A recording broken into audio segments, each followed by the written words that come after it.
This is CityCast Madison. I'm Bianca Martin, and here's what Madison's talking about.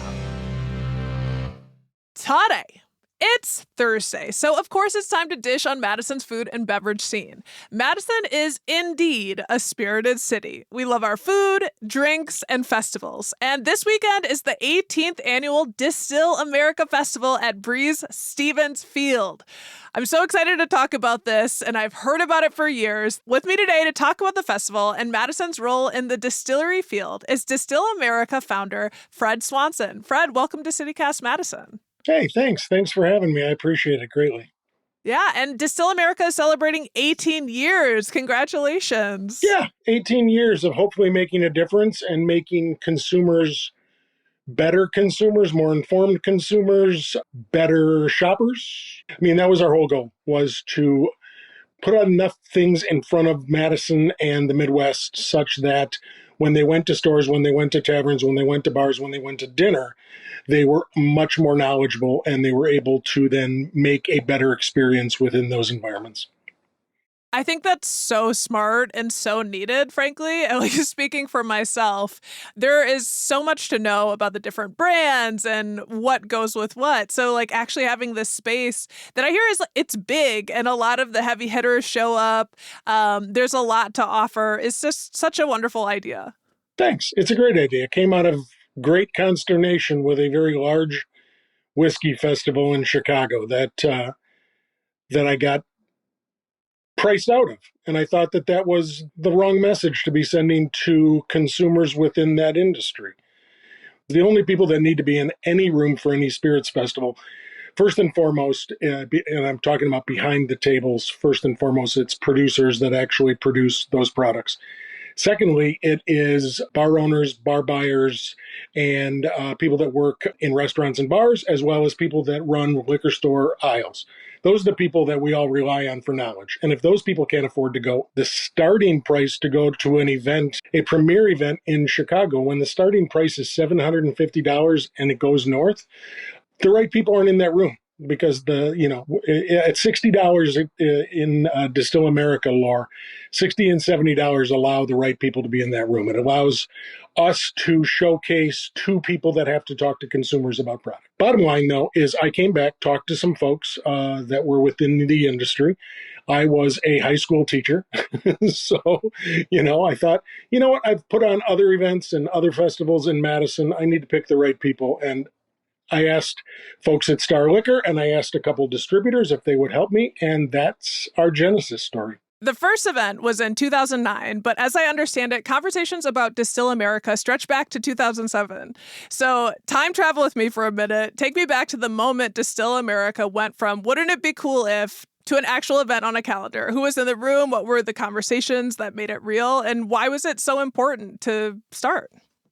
For me, and having put on and been in one of the long-term organizers of the Great Taste of the Midwest, I looked at it through that lens as having already participated in and worked with great organizers to put on a very well thought of and internationally attended event around beer in Madison. And there's got to be a way to do it around spirits.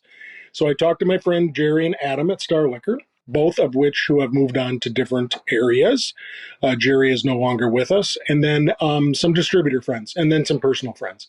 So what we did was we took what everybody else was doing and made it accessible, hopefully, for virtually everybody in Madison and around the Midwest. So what we really focused on first was American spirits, okay? We're not going to compete with Scotch. We're not going to compete with Irish. We're not going to have tequila there. We are very clearly things that are made in America. And we made it very clear also that we're not a juried show, okay? This isn't you submit things to us and we decide what we want there.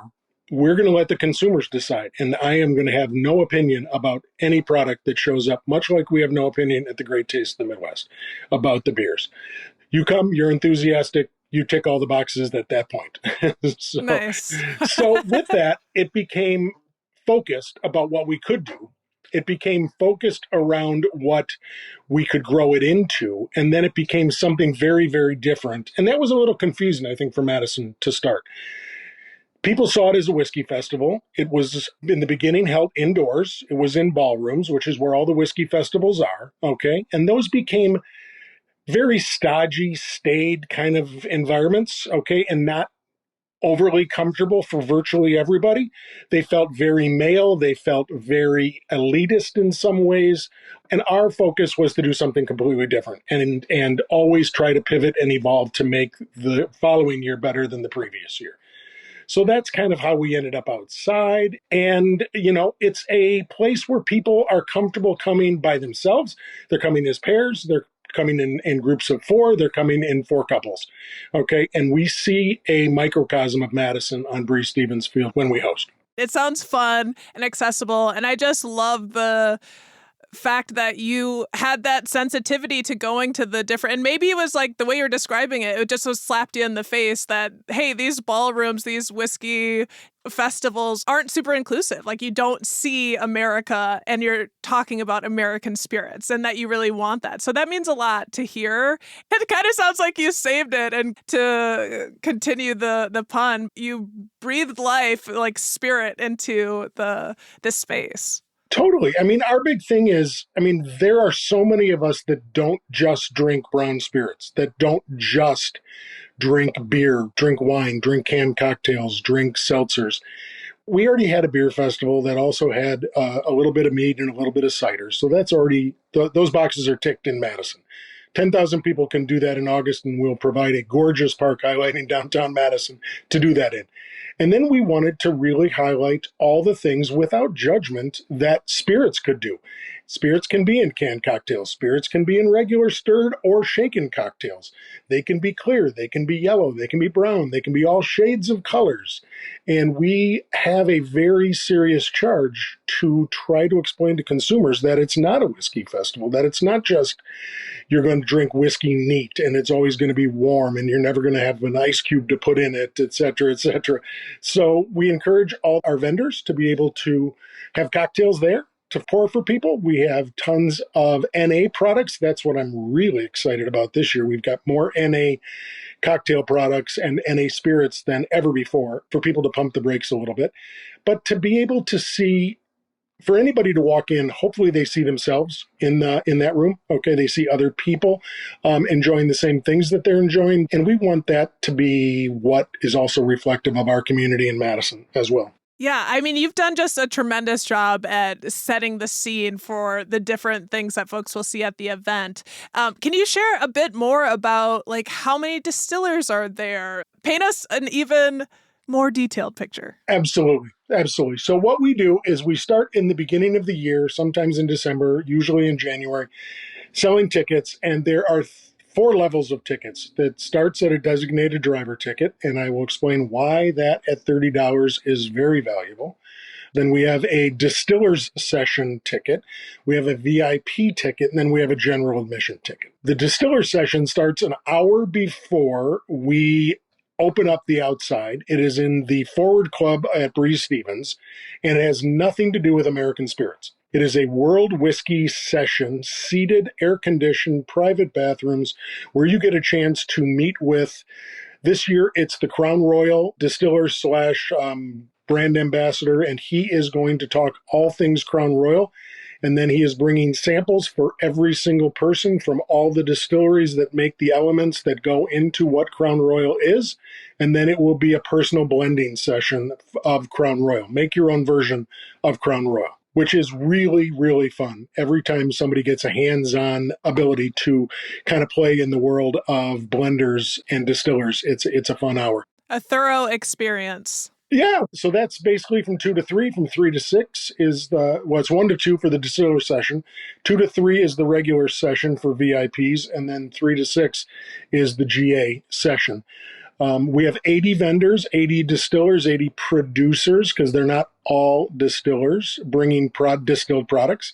We have Big Kentucky represented, all the way up from Bullet and Wild Turkey, all the way down to one of my favorite people in the industry and possibly one of the smallest sets over in Sun Prairie, my friend Jeff over to Wilden.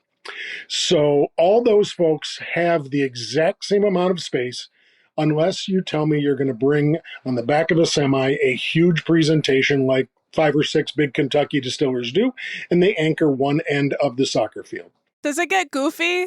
Are people feeling circusy, drinking a lot of spirits? Well, I make it very clear that this is your morning on May 30th. You wake up and you do have breakfast. Then you have lunch, and then you have second lunch, okay? And that second lunch can be in the car, okay? So you've had minimum 2 meals before you get there. We are going to feed you all you can eat food throughout the event. It is all you can eat, and it is amazing the amount of times that I hear people say, "Oh my God, I thought it was completely unattainable. I thought I was going to be completely incoherent by the end." It is a non-driving festival, unequivocally. There's no point at any point that you should be considering getting home. On a bicycle, in a car, have somebody else take you home. The other point is we always want to put it next to a hotel so that you can walk across the street to your room should you be from out of town, or should you decide to do a little staycation and stay in downtown Madison for the night. So there's 2 or 3 hotels within a block of Breeze. And great bus access, right? We got to shout out the public metro. We are partners with Union Cab typically. We make it very clear in all of our signage, get dropped off somehow, whether that's from a bus, from a cab, from an Uber. There are ways to get here that do not involve you being the navigator of anything with wheels. I did want to ask about like a couple distillers on this year's lineup that most folks haven't heard of, but absolutely should know. Oh, absolutely. So we've got probably 10 brand new first timers. One of the big ones that people know from the world of beer is Three Floyds Distilling down in Munster, Indiana. Three Floyds will be with us on the distillation side for the first time. They make whiskeys, akavits, gins, vodkas, canned cocktails. They are kind of a jack of all trades down there. We are having Bricks Cider out from Mount Horeb for the first time because they're a cider manufacturer that has now put out a cream liqueur in a really cool package that kind of looks like an old swing top milk bottle that the milkman might have delivered to your grandparents back in the day. We've got 2 NA cocktail people that I am super excited about. We've got a bigger reach NA canned cocktail called Latza.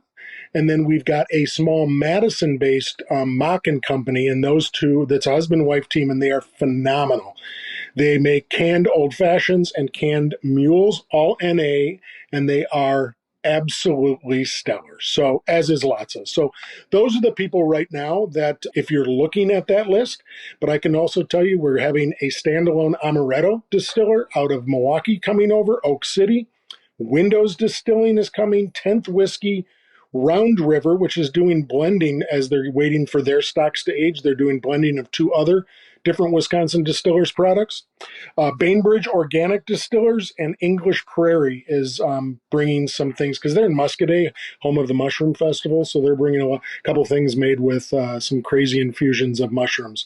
Oh my gosh. That whole umami component. This is a place where you're going to walk away. And if we polled people on the way out, was the thing that struck you that you're going to be talking about for the next hour what you expected to strike you when you walked in the door? And that would probably be 90+% would be no. I did not think that I would ever be enchanted by mushroom gin, for example. Okay, which was the talk of last year. Fred, you're telling me last year's was mushroom gin? It was mushroom gin. It was the buzz. Sturgeon Spirits out of Oshkosh makes a mushroom gin. My sweet spot is gin and mushrooms. I should have been there. And he makes a rhubarb gin with fresh rhubarb. I mean, there are just people doing such creative things, not just in Wisconsin, but all over the U.S. And then you've got people that are kind of in that mid-tier, the High Wests of the world, the Few Spirits of the world. And then you've got the massive distillers like Bullet and Wild Turkey and Four Roses and all those guys. So I love the fact that there's a tier for everybody. Okay, we've got Knowlton House from the center of the state bringing in everything made with whey because Heather's husband is the producer at Mullen's Cheese Factory up the block, and she receives his whey byproduct, and then she ferments it into gins, vodkas, and whiskeys.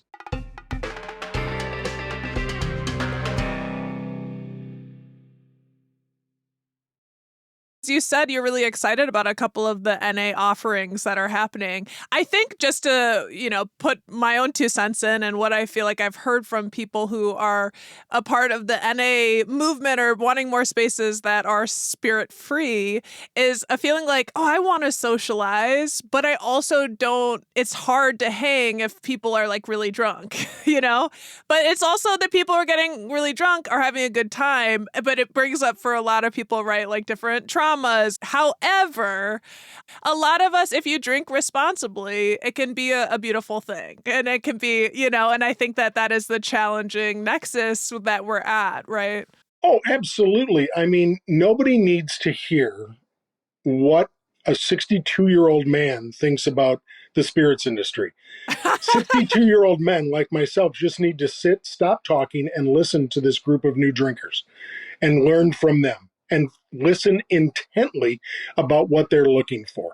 One of the things they're looking for is to drink less. The other thing that they're looking for is to drink in common areas, both safely and without embarrassment, okay, or without judgment. We're just not quite there yet. Right. And we're Wisconsin, so there still is this level of judgment that exists. But to be able to hold in a glass or in a can something that looks directly similar to what everybody else is doing is a huge step in the right direction. So when you've got these lots of cocktails that look and seem like they are kind of hard seltzery, okay, and then you've got the canned cocktails like Mock and Company, and they look exactly like an old fashioned in a glass, you're in the right space. And every bar needs to provide those options. I go back and forth about whether I like the term mocktail. And I mean, I hear it enough. It seems somewhat infantile. I've heard that too. Like, don't call it a mocktail. You're mocking me. Yeah, right. I don't like the connotation of that. Can we get to a point where it's just a spirits free option? And what this new generation of drinkers is showing us is they eat less, but they eat better. Okay. They drink less, but they drink better. And they are really focused on what they put into their bodies. So we need to just listen and say, what now do the spaces look like? How do we fill them with things for all of you?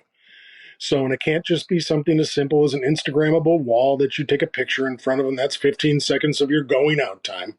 It's that notion of how do you meet people and then capture them such that they stay for 2 hours and then want to come back the next month. And can be in community. And now I'm thinking, it's like, phony Negronis, that's kind of a rude name too. Not to hate on them because we lie on that. It is. Phony, mock, yeah. Think about it. We're also in a situation where, and Madison is reasonably progressive, reasonably. But the bottom line is every single spirits-free bar that has started in Madison has failed. They've all gone out of business. Okay, Blind Shot Social Club, which was a mix of both, is now out of business. I mean, even when you provide something, we're just not there yet. Okay, and if people aren't tearing down the doors to get to these places, then there's more to it than that. And we just have to continue to evolve and listen. But we're getting to the point in Madison where you can walk into a place and if they have a cocktail menu, there's almost always an NA cocktail section. And if you talk to a bartender worth their salt, they can riff on something very quickly if you just give them flavors and say, I'm not drinking tonight.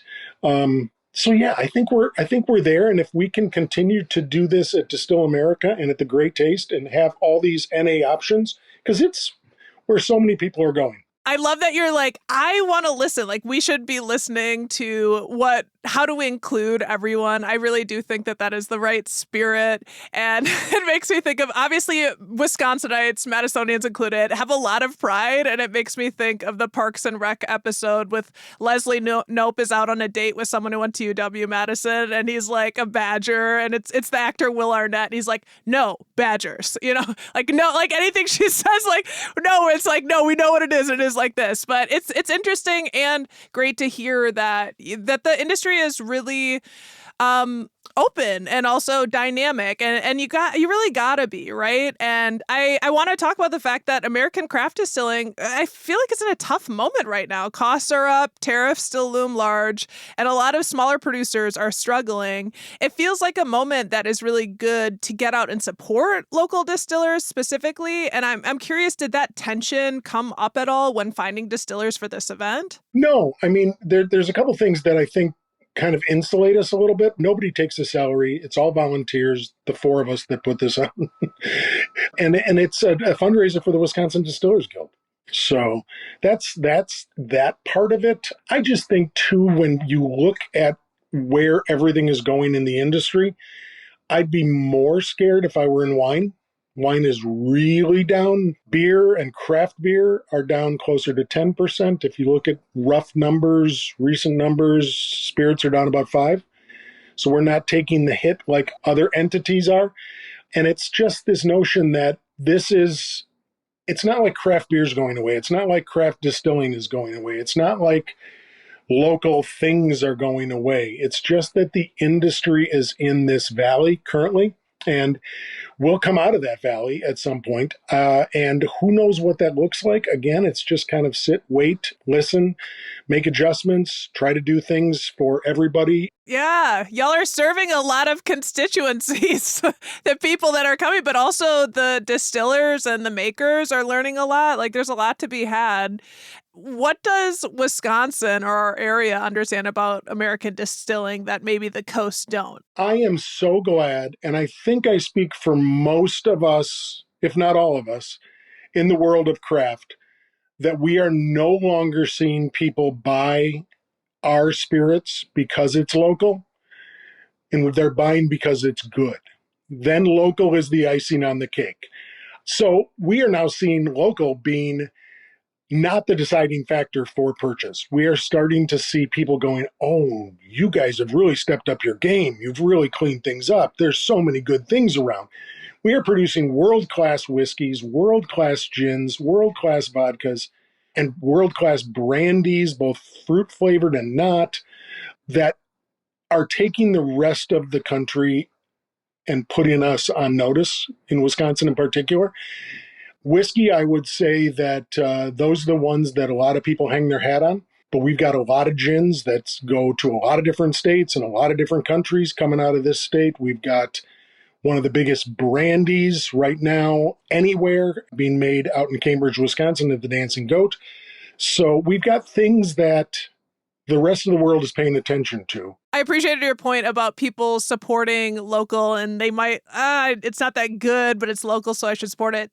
To the transitioning to, no, it's great. And the cost of having a bottle of liquor that you don't really like, I know the cost because I've got them still, like they're constant reminders. So it's really, really thrilling to hear that people are noticing what we're doing in Wisconsin and taking note. And I love a good brandy. And, hey, let's get to the bottom of this whiskey barrel and go deep for a second before I let you go. What is the thing that brings you back to Distill America every year? Like, what is fueling you? For me, it's we try to put on both. Now, this is year 18 for Distill, but it's almost 40 years at the Great Taste. And for over 30 years on that side, and for 18 years on the Distill America side, I have tried to explain to our organizers that we are hosting a party. If you're coming to the beer festival in Olin Park, that's us inviting you to our house. And we are saying, welcome home. And if we're treating that park like our house, and we're treating those tables like Thanksgiving dinner, okay, everybody feels different. It doesn't feel like it's a commodity event, okay, where somebody's making all the money on the labor and joy and time and talent of somebody else who's not necessarily getting as much out of it financially, per se, immediately. And I firmly believe that nobody outside of Wisconsin Distillation was going to be upset with us or hold it against us that we were a fundraiser for the Wisconsin Distillers Guild. Because my thought is we're only better when we're all better. And when we're all in the room and we're all highlighting what we're impassioned by, then the industry by extension is better. So my thing is inviting those people to Breeze Stevens like it's your house. And we're having a party, and I see my friends on the one side of the table, and they're vending out to attendees and consumers. And then I see hundreds and hundreds and hundreds of other connections and friends and family that are just in for a great afternoon. We're all having a great day here. Okay, we're going to make this the best we can for consumers. Let's give them an option. I'm so blessed to have people believe in the four of us and putting on an event that that we've been able to pull this off for 18 years. It's a homecoming. So, Distill America 18. Fred, thank you so much for taking the time to come on CityCast Madison and tell us about the event. It sounds absolutely fantastic and thoughtful and fun, which is the kind of party Madison deserves. And there are still tickets left. It's as simple as going to distillamerica.com. That's Fred Swanson, founder of Distill America.